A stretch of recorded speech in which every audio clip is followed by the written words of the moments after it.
Hello and welcome back to the Awe Podcast. This is Josh, and I'm here with LaShawna, of course, as always, right? Hello. Yes, and we're doing something new today, and we want your feedback. So give us feedback if you like this style, and we'll do this more often. But this is in the moment with Josh and LaShawna, and we're just talking about what's on our minds, and we're talking about it authentically, right? Yes. And we're creating it authentically. A lot of times we do some planning and we do prep work and things like that, but this is authentically us in the moment, right? Spontaneous. So it is. Yeah. Yes. And it's really scary and unfamiliar to us, but we thought, what can we do to have these episodes out there that are different and they have a different feel to them, and what do we call them? And we had all kinds of fun, about naming this type of episode. Yeah, right. Loads.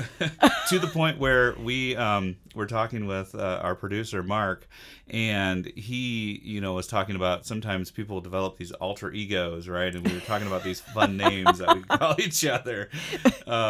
And we came up, I could, Van is in my name, so I could be, Van, and LaShawna and Mark is like, she could be the chipmunk. This is it. So, we thought about opening up. This is Van and the Chipmunk. Yeah, we need better alter egos. We know. Right. We need help. Right. So feedback is good. Yes. But what's been so fun is we've had fun and we've incorporated humor into this process, because I think with all projects we need to have some spontaneity in there. Absolutely. And some tailored direction, right? Right. And both is important. So let's talk about that word both and that word and. Why is that so significant? Oh, gosh. Well, I just want to talk about fun. It's spontaneity, because I don't do either of those very well. Why? Why? Well, because as you opened with, I'm very structured. I like to believe that I am anyways, right? I like to fall back on that organization, that control piece, right? Oh, for sure. And so for me too. Like you said, spontaneity, we were pretty nervous about this. And because, what can we fall back on? We don't have that structure. And where are we going to go with this? And what the heck is going to come out of my mouth? Right, exactly. And I get to be the chipmunk. So. Right. Chipmunk in the van. Here we are. Yeah. Yes. So again, please leave us feedback if this is something that you've enjoyed from our podcast, a little different change of pace. But going back to that fun and that spontaneity, and this idea of control and being organized, right? Yeah. Sometimes, and all too often, I do it all the time, I have this either or mindset to it, and I'm like, either I got to be controlled, or I have to do this. Either I have to, if we look at my goals, either I'm going to be in shape and physically fit, or I'm going to be fat and lazy, right? And that's all my options are, rather than sometimes I'm going to have bad days and sometimes I'm going to have good days. Yeah, that's a great example. And earlier today, in my office, I, was kind of having a moment, right? I'm having a moment, and it was a moment where I was, it was something out of my control again, and it happened. And oh, sure. And I kind of let myself have that space where I was like, I'm just gonna, this is what it is, and I was just gonna let that moment go. But then, regrouped, and here I am sitting here doing the podcast. And so it's one of those, right? So. Can either have both, which it was, right? Not maybe the best outcome that I wanted in that part of my day, but here I am, and I'm laughing, fun, spontaneity with you. So Does it have to be all or nothing, right? It doesn't. Yeah. And that's what's so neat about spontaneity. I think actually that moment you're referring to, I may have had a break from back-to-back sessions today, and I come in and I'm like, chowing down lettuce. And that is the moment. Yes, okay. And she's like, come in here, close the door. And I'm like, uh-oh. More seriousness. Here we go. Yeah, sorry about that. And it was all good. Because, we can hold in our hands both fun and spontaneity. And usually when I go to LaShawna's office, it's for some reprieve and just to kind of sit down or process something that's happened. Right. So her office has this space of, it can be this fun and enlightening place where we talk about our weekends, or right? It gets in our language. It's so ingrained. Yes. And I can come there and talk about serious stuff as well. Right. Right. Yes. And Yeah, that's and what, you knew it so well, didn't you? I'm that easy of a giveaway. Yes. But yeah, and again, like you said, it's so ingrained in who we are. And so generally, you know, if I wouldn't have had that space, right, I probably would have carried that into this moment over here now that we're doing something different and we're trying to be fun, right? And so, right. yeah, very ingrained in who we are. Yeah. And Yeah. putting a spotlight on that and shaking it up a bit. Sure. Sure. Yeah. You know, it's sort of, you know, we're both teaching sociology this semester, and we talk about the construction of our perspectives, and everything about this conversation that we're having right now is about how these moments are constructed, right? Yes. And how we can just adapt these. I'm going to either be all in or all out, or I'm going to either do this or that, or I'm going to do this or that. But I can't do both and, right? Right. I can't hold a person in high regard and, you know, think that they made a mistake, right? And I know that I'm the person that someone can hold in high regard and make a mistake too, right? Right. Absolutely. Yeah. We actually had that in recording not so long ago, right? We're talking about, you know, and unfiltered, or not unfiltered, but, you know, and something came off and it could have been taken in the wrong perspective. So in the interest of everybody, we're going to say, even though the comment was, you know, well-intentioned, it can be taken the wrong way. So we need to examine that, right? Yes. And I think that's something that we all have encountered within ourselves and within a public sphere, right? Whether that is just our job, if we're just speaking at our job, or if it's something like a podcast, right? Where we're on a more, a level where we can be critiqued, where there is more of that feedback piece, right? Yeah. And yeah, what do you do with that? And how do you construct that, as you were saying? And you're right. Yeah, we both teach, and we have these discussions, and we teach groups, and what's better for the group, and how do you determine that, and but or right, and both. It's Sure. yeah, very interesting. And it's so grounded in our language, it's almost automatic sometimes, right? Yes. To say I can't have both, that it has to be either or sometimes. And I think that impedes growth. I'm sure it impedes growth, right? Yeah. But it also challenges our perspective sometimes when we have a colleague that can say, wait a second, how about this perspective? Yeah. And that's powerful. Right. And for me, you know, I'm new to teaching this sociology class, right? Hey, me too.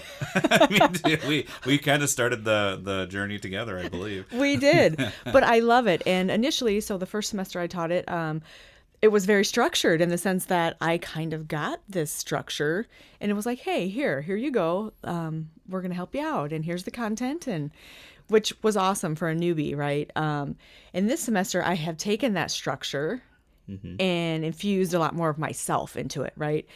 But what I found is between the two semesters that I've been teaching, very different, right? Yes, yes. Very, very different in terms of the students that I have, in terms of what I've put into it myself, what I am using to engage the students. But what I'm finding, again, like you're talking about perspective, is the students in terms of their programs of study.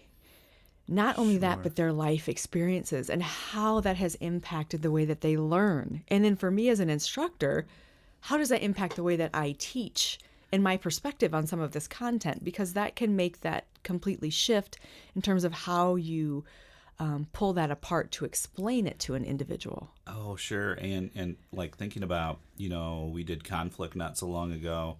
Just thinking about how we give information and how we receive information. So much can be built on this foundation of really what we've learned, right? And how that perspective was constructed. And to be able to recognize that in one another helps us build empathy. It really does. Yes. Yes. Yeah. And as an instructor, you find that you question, should I have empathy? How do I establish that boundary, if you will, right? We've talked about boundaries too. And how do we establish that?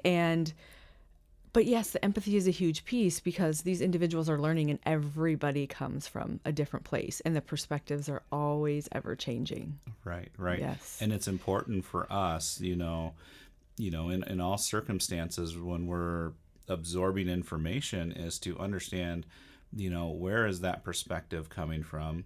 And where is my perspective coming from? How can they clash? How can they go together? How can we come to a resolution? What is the answer, right? Because in the end, if we can have that both or that and word in there, I can be in the room having the conversation, and LaShawna or the chipmunk can be in the conversation.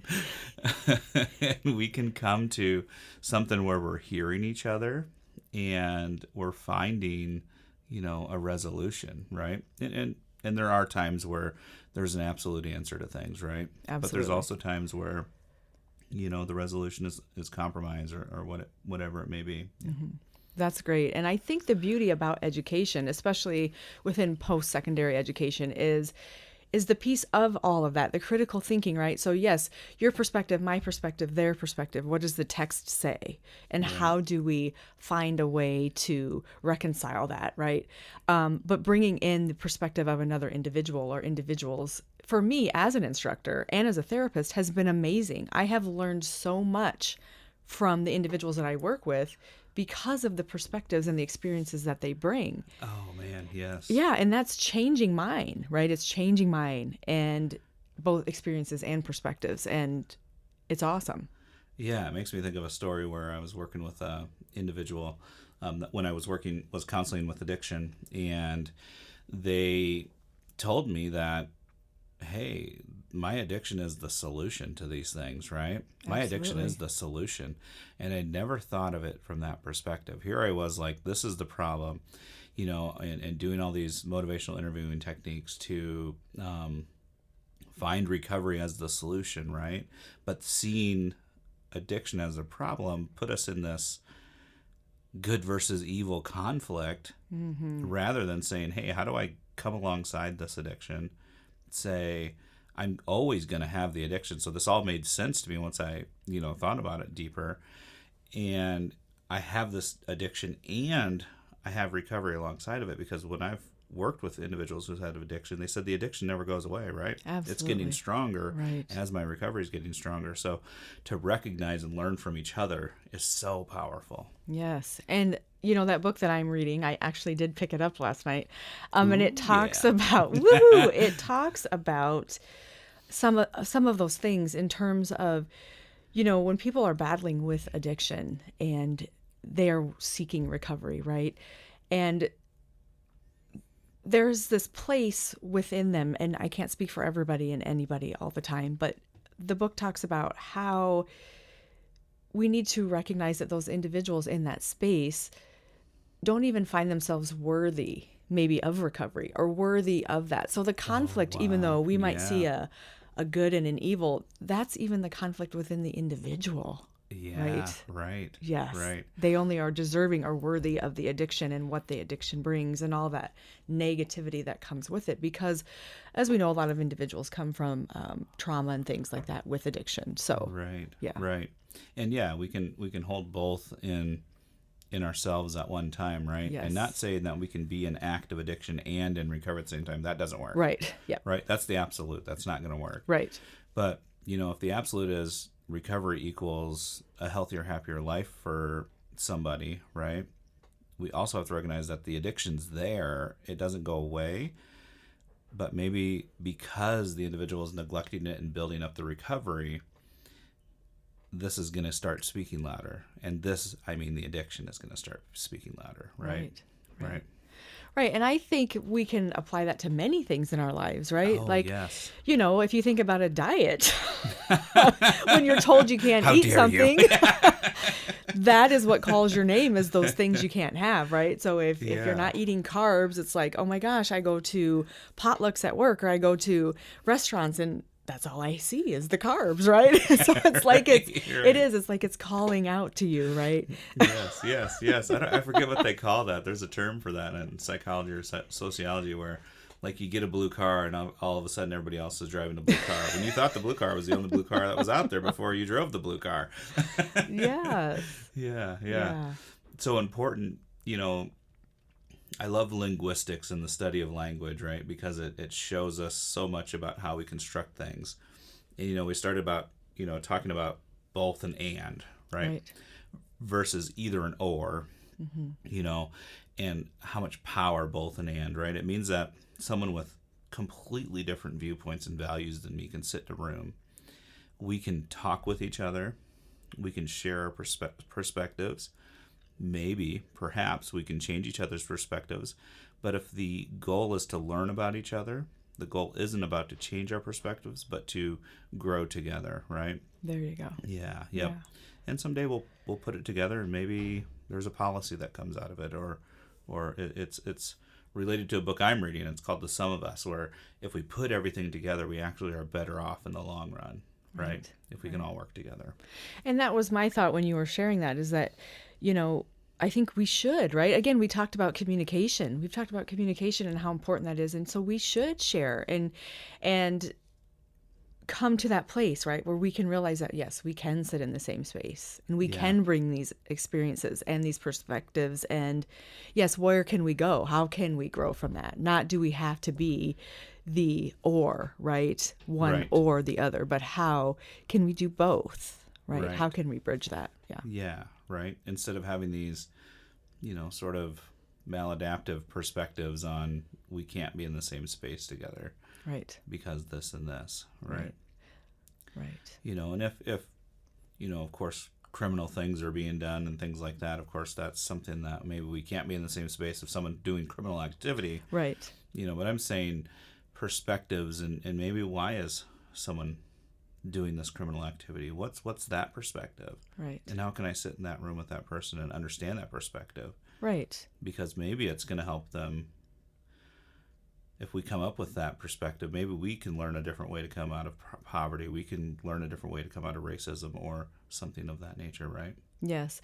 And for me, something that I think of, and again, it's something that I think we're all faced with, of course, differently on a daily basis, but is a language barrier, right? We're talking about language and linguistics. And so for me, I speak English. It's what I've always done. And I read it, I write it, and, it's not even something I give a second thought to.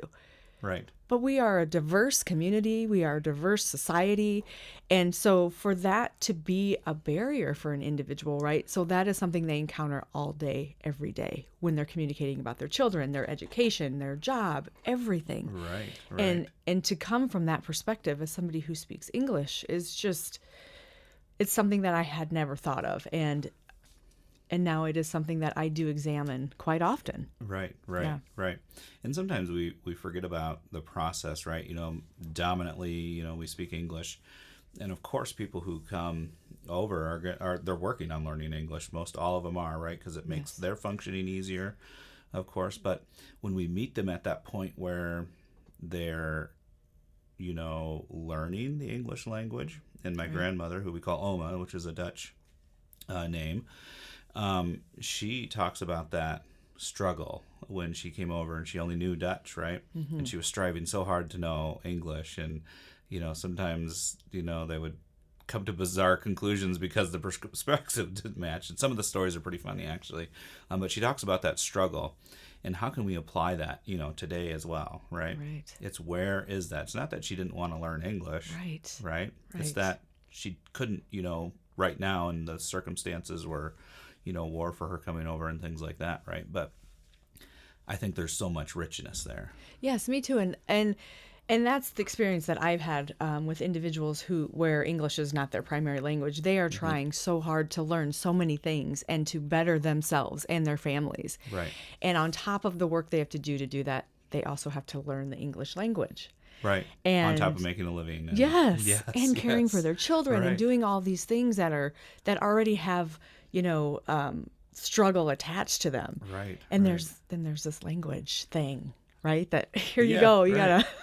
Can we make it simpler? Can we put some different options on a telephone list? Can we put some different labels on some things just to make it a little bit easier, right? Yeah. While they're learning English, if they will, or whatever it is, right? But letting them have the space and the time and the opportunity to do that. Yeah. So that for me has been an experience. I'm learning from individuals who do not have English as their primary language. I am learning more from them. Oh, me too. And it's just been amazing. It is completely changing my perspective on things. Yeah, yeah. And when we're challenged to, Adam Grant writes a book called Think Again, sorry. And he's challenging us to rethink our assumptions about things, right? And we've lost that in terms of this language of either or, right? Either you're right or I'm right. Right. And there's no in between. Right. And most oftentimes there is. Of course there's always those times where it's not, but there are times where it is more than just you are right or I am right. Yeah. Let's rethink our assumptions. Let's put it on ourselves to rethink it, right? And to develop and build that value in ourselves.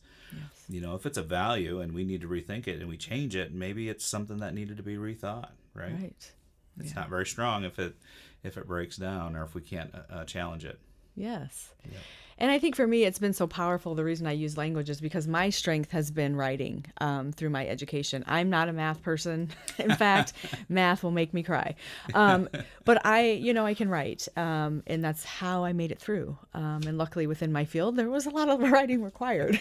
Right. But so for me to go back and think that, because now I'm instructing a class where there's a lot of writing that's involved. Yeah. And it's not just something that is so easily done. And so for me, that has changed my perspective and how I can teach this and how can I engage a student without maybe that strength or that knowledge base. And so I'm learning through that process as well. Like, how can I switch up what I think I know or what my context is, right? The way I apply this into another form. Right. Yeah. How can I hold my perspective and learn someone else's perspective to help them understand the information better, right? Yes. Because it's one thing to believe in your perspective so strongly that, that's what you want to do. But if you can't communicate your perspective to someone else for them to understand it or rethink their assumptions maybe, then really how well do we know our own perspective? And why is it holding so much power when we can't explain it? Right. And I think the truth is that would make my job as an instructor terribly difficult to just, be like, what, this is what it's going to be. And I'm not going to open myself to that. I think it would make my job even harder in terms of grading, in terms of engagement with the student, communication. Right. And for me, and everybody's different in terms of their approach as an instructor and as a therapist. But for me, I also learned a bit through engagement and discussion. And so my willingness to listen to somebody else's perspective and or experience, I think opens the door for that communication piece for the individual to be able to share with me and say, hey, maybe I don't understand this, or can you help me, or, those types of things. I hope for sure. anyways. Yeah. And again, it comes back to what we opened on is this language of both and, right? How do and we talk about that with therapy too, right? How can I have depression and have a fulfilling and meaningful life? Because we see it all the time. If you're struggling with depression, that's not your identity and your definition for the rest of your life. Right. You have more that you can do because you can sit with your depression and you can accomplish huge and wonderful, great things, right? Yes. You can have anxiety and go to work in the morning. You can have anxiety and do something different, right? Right. It can coexist. And it does. And the thing that we should say, of course, is that doesn't mean it's not going to be challenging. Oh, for sure. Right. Because it's absolutely going to be terribly difficult. Oh, absolutely. When we hold things near and dear and we're saying, someone says to us, I don't think that's the way you should operate. Our first initial protection response is be like, you know what, chipmunk? Yes, Van. Right. I ain't going to believe that for a minute. Right. Oh, man. That was a great, alter ego, I guess. The Van and the chipmunk. How about that? Yeah, I still don't know if I like the chipmunk. Well, I don't know if I like the Van either. I don't know where that came from, but, it stuck. Work in progress, yeah. Right. Oh. So I guess I think, to sum up our conversation, and then I'll let you sum it up as well, it's important for us to jump in and pay attention to our language. Think about that word "and," right?